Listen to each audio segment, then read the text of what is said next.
Welcome to Undefined Geometry. In this video, we shall be carrying on with the beginner's course. So far, we have covered the Sketcher workbench, the pad, and pocket command within the part design workbench. Today, we shall be looking at the shaft command. The shaft command will drive a sketch around a central axis to produce a round type pad. To create a shaft, the first thing we need is a sketch. A simple rectangle will do at this point. Exit the sketch and click the shaft icon. This will open the shaft dialog box.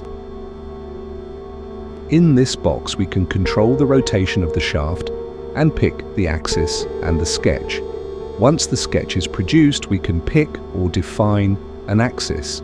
If we have drawn the sketch using the axis, then we can use the V-axis as the rotational axis. The screen will update. Changing the values of the limits will reduce the angle that the sketch is rotated around the axis.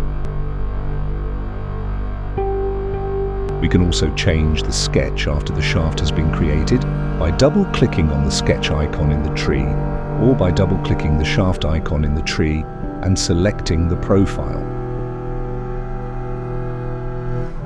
We can now change the sketch. This time we shall place the sketch away from the axis. This way we can produce a hole in the center of the part.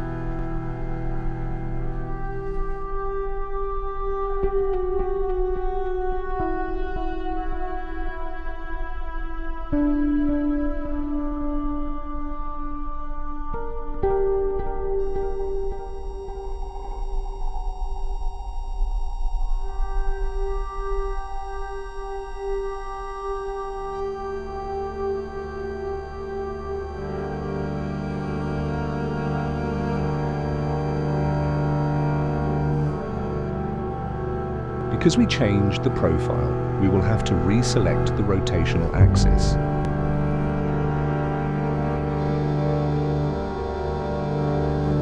That is the basics of the shaft command. We shall come back to this part for the groove command. If you would like to view the groove video and more videos like this one, please like and subscribe. Thanks for watching.